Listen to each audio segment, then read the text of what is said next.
Okay, so good evening, everybody, and welcome to week number 7 of our meditation course. So today we're going to be moving on to body contemplation. So in the previous classes, we've been learning about um, different types of breath meditation, body scanning, loving kindness meditation. So all of these would fall under the category of what we call samatha, like tranquility, or samadhi, so concentration. Whereas today, body contemplation, this would fall under the category of either called like panya or wisdom, or also can be referred to as vipassana or insight. And so these body contemplation absolutely can be used to develop our concentration and that peace as well. But it's considered a wisdom practice. So this is used for developing our wisdom. But wisdom, we can use wisdom to develop samadhi. So uh, there's lots of different methods for practicing body contemplation, and today I'm going to just focus on kind of usually the beginning teaching, the beginning practice. Um, so you might be wondering, like, why practice body contemplation? That seems kind of strange. So body contemplation, it's really actually a really integral part of Buddhist practice. And it's so much part of our life, especially as monks.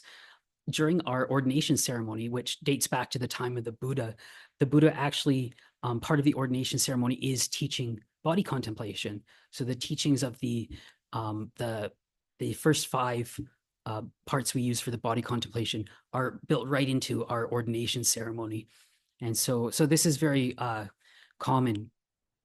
There's just one thing to be careful of doing body contemplation is um, for some people, and depending on their character or depending on other things, some people do find that doing too much body contemplation can make them a little bit grumpy.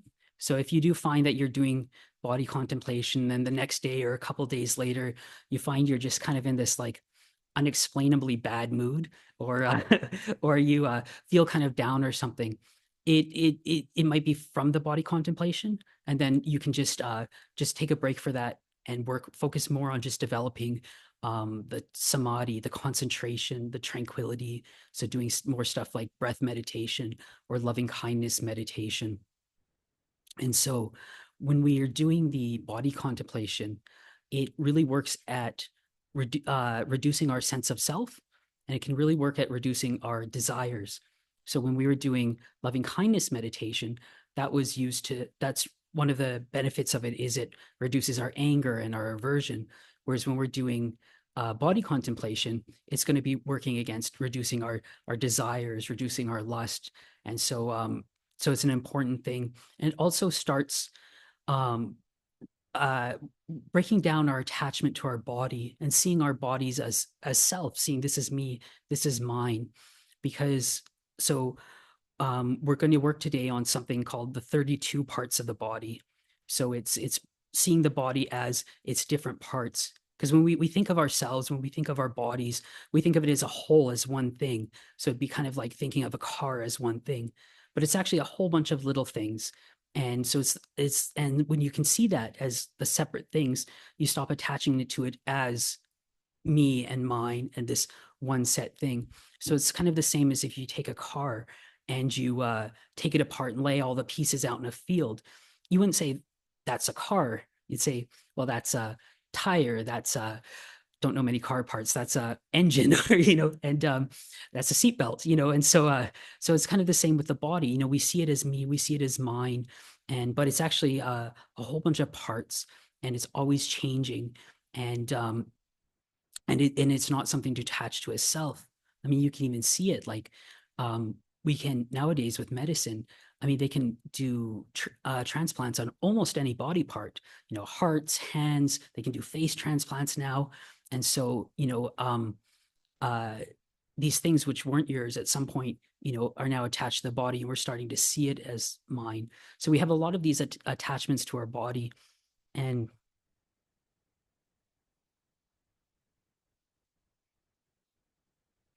and one thing, some people think when they hear about doing body contemplation is they think, okay, well, this is going to make me feel really bad about my body. Maybe I have low body image already, or I have a lot of issues like that. And if it's done properly, it shouldn't be doing that. Actually should, it feels very, makes you feel very light, very open, very calm. Um, because again, these negative body images, that's still attachment to the body, because we have so much attachment to our body. And the negativity is still a form of attachment. So it's like, it's when the Buddha talked about craving, you have craving to be and you have craving not to be. So there's three types: craving for sensual pleasures, craving to be, and craving not to be. So it's one of those things that aversion and that craving for your body not to be a certain way, that's still just attachment to the body. So we're going to work, doing this body contemplation can help reduce that attachment and really break through with it. And so in the Thai forest tradition, again, it's a body contemplation is a practice, we do a lot, and it's really emphasized as a place to develop wisdom. And so, we do, as you see, we do in Buddhist practice, we do so much work about, getting to know about your mind and, how you think, what makes you tick, and how to stop suffering that way.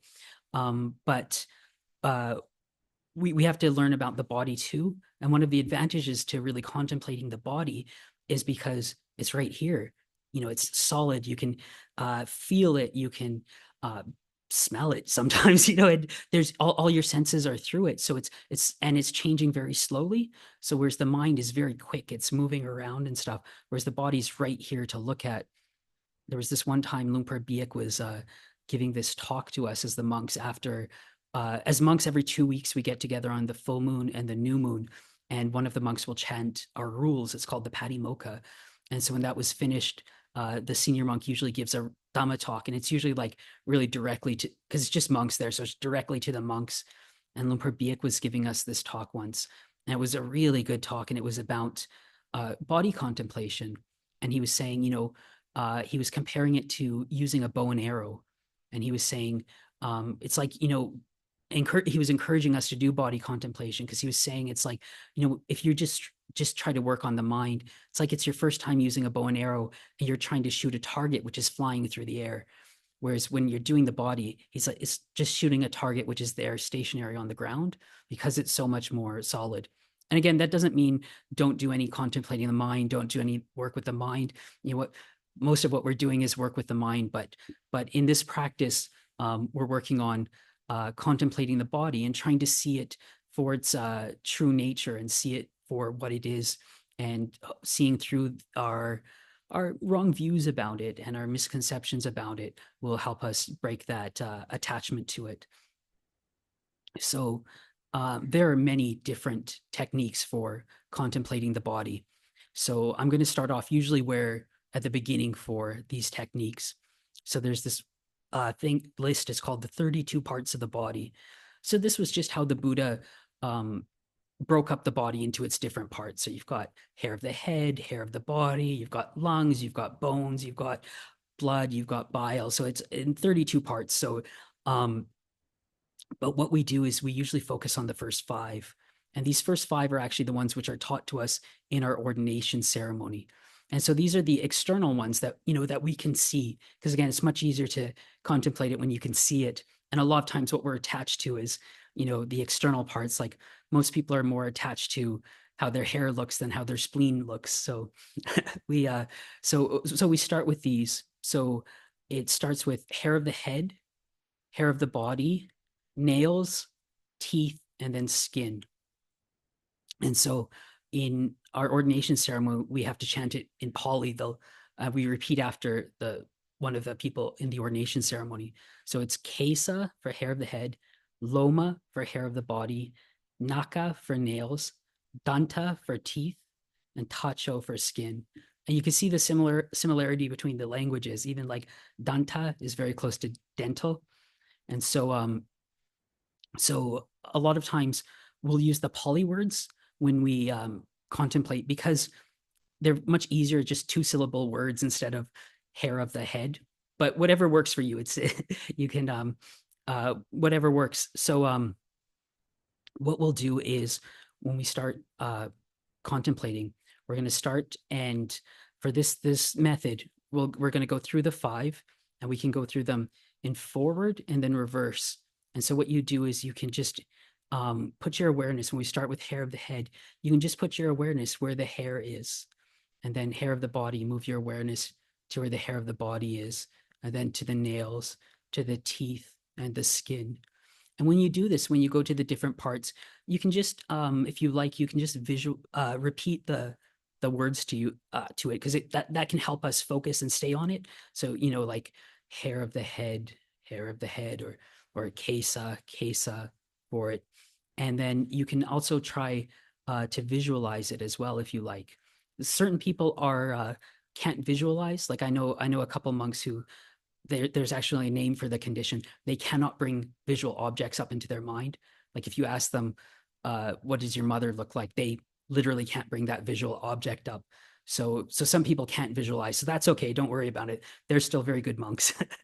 And so you can try visualizing it. So you can start with, hair of the head, and just visualize, bring into your mind, what does my hair look like? The color, the shape of it. And if you look really close, what does the hairs look like up close? And just start to see that. And then hair of the head, then hair of the body. What does it look like? Where is it? Nails, what do they look like? Teeth, skin. And so this is just the basics, and we go through that. So we start seeing that as, we're starting to see them as different parts. The hair just grows out of follicles in the head. It's actually, it's not alive. It's just dead cells. It's not us. We don't control it. And when you cut it, you don't lose any part of yourself. And so and when you get old and it starts falling out, you don't lose any part of yourself either. And so we can uh if we'd like as well, we can just do the first way with trying to visualize them and stuff, but we can also, if we like, we can start contemplating them. So we can contemplate, say, hair of the head. It's just made of elements. It grows on its own. We have no control of it. Eventually it changes color, maybe falls out. We don't have control of that. There's no self in it. If it gets cut, we don't actually feel it. We don't know when it's gone. And it's also, it's not, there's no inherent happiness to it. It creates some dissatisfaction because it's always changing. It's always growing. If we don't wash it, it gets really greasy and grubby. And so we just have to keep maintaining that. And, when we see it on the head, we may think, oh, it's so beautiful. We're so attached to it then. But if we find a hair in our food, we're absolutely repulsed. And so don't want to eat the food anymore. So we can contemplate like that. And same with the hair of the body, we can contemplate it similar to the hair of the head. Again, if you find, someone's armpit hair in your food, that's not very attractive. Or nails, our nails are constantly growing.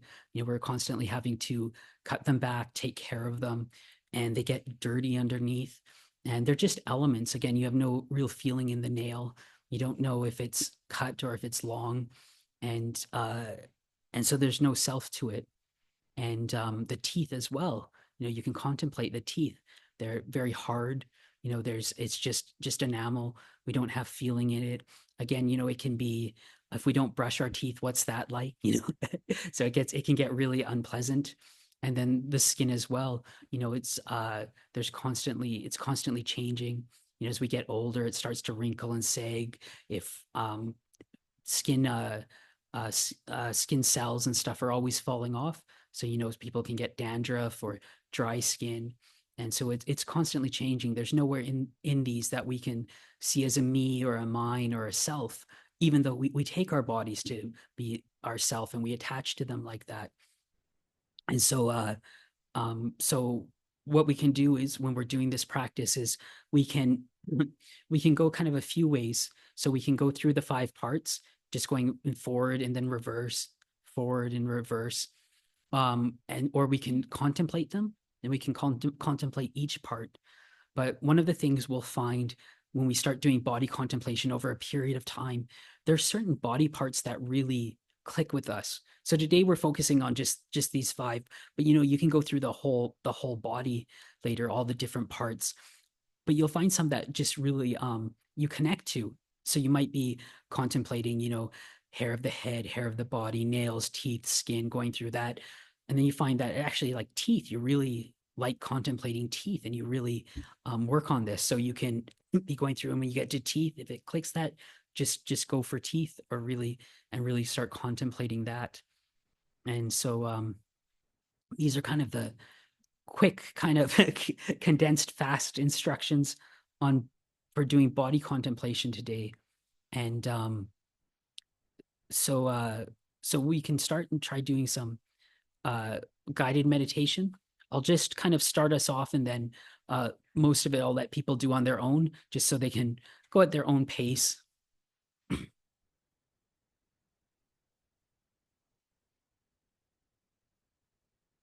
So we can just start by getting into our meditation posture.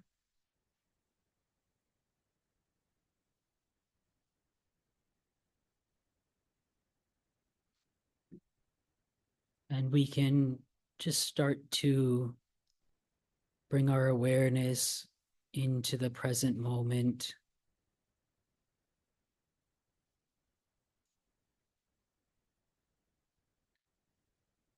becoming aware of our experience here and now in the present moment.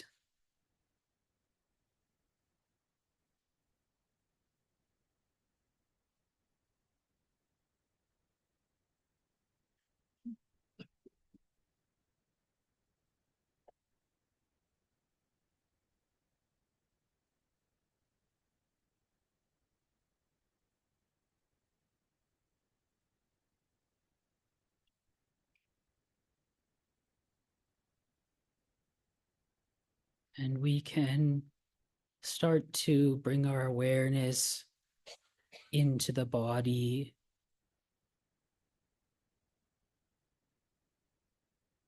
being aware of our experience in the body here and now.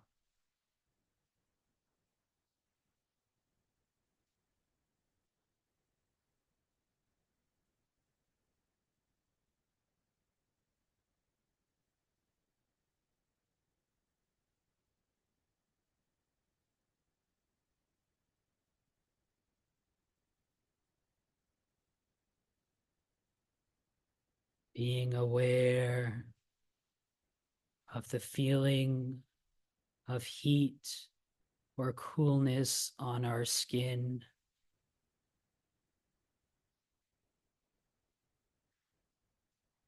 Being aware of the feeling of our clothing touching our skin.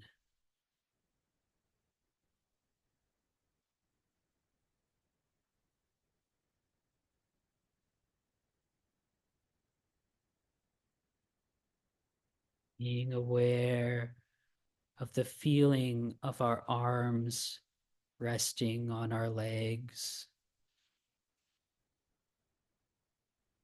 Being aware of our legs touching the ground or chair.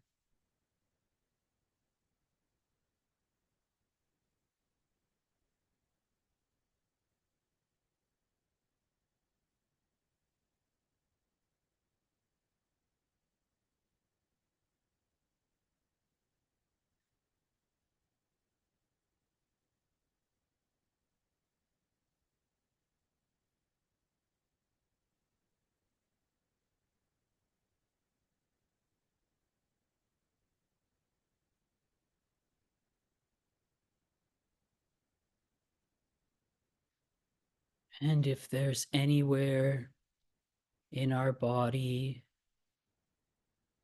we're experiencing tightness or tension or discomfort, we can just gently put our awareness on these areas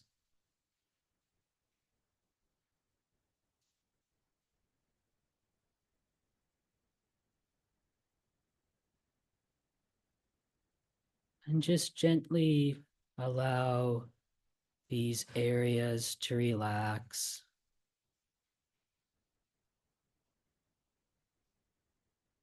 Allowing them to open, to loosen, allowing all that tightness and tension to just fade away.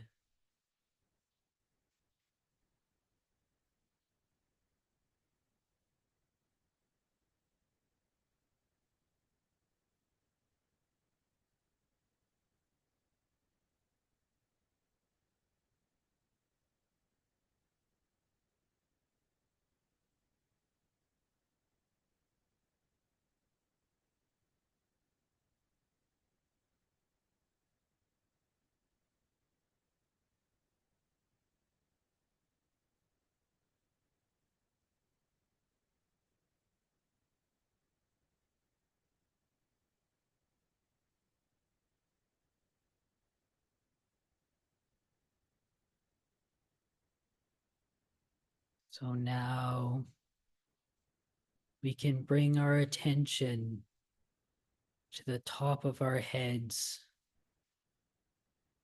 becoming aware of the hair of the head.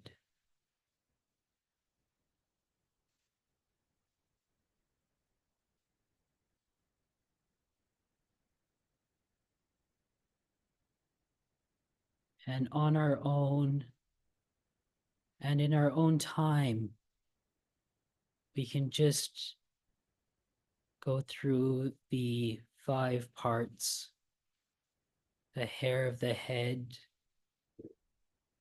hair of the body, nails, teeth, and skin. And then in the reverse order: skin, teeth, nails, hair of the body, and hair of the head. So we can just continue to do this in our own time.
So if our minds have started to wander off, we can just gently bring them back to our meditation object, back to contemplating the body.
So if our minds have started to wander off, we can just gently bring them back to our meditation object.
So if our minds have started to wander off, we can just gently bring them back to our meditation.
So now, as we're coming to the end of our meditation session, we can just gently bring our minds out of our meditation.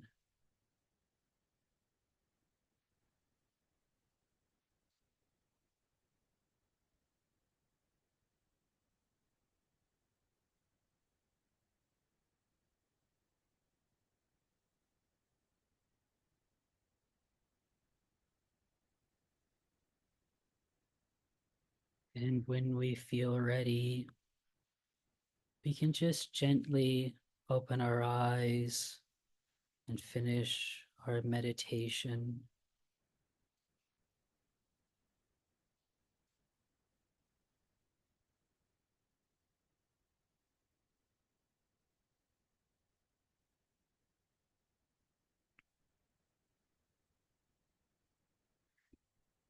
So maybe just one thing I'd like to add before we start the questions is about when to practice body contemplation. So we can do it as a meditation object. We can do it, uh, some people do it as their main meditation object. We can do it now and then just to work on these things. But generally, a lot of times, we'll do it at the end of a meditation sitting, at the end of a meditation session. Once your mind has calmed down and you really have that power from your concentration and you use it to contemplate the body. So Lumbar Biek would recommend we do it at the end of our meditation sitting for, say, if you say sat for an hour, to do it for maybe the last 10 minutes. He would recommend, instead of just doing the 5 parts, he would recommend going through all the parts of the body. So taking and looking at them each one by one until there's nothing left, and then going in the reverse order and putting the body all back together. And he'd recommend doing that about 3 times. But again, it's up to you. So we can either do the way where we do our samadhi, our concentration practice first, and then do some contemplation, or we can also do some contemplation, which can lead to the samadhi, lead to the concentration. And so, and it can also be good to do if maybe your mind's a little active, or especially it's really good to do in the morning times, those times when you're really sleepy or really tired. Doing something like body contemplation, which uses more of the thinking mind and has a bit more mental activity to it, can help you stay awake.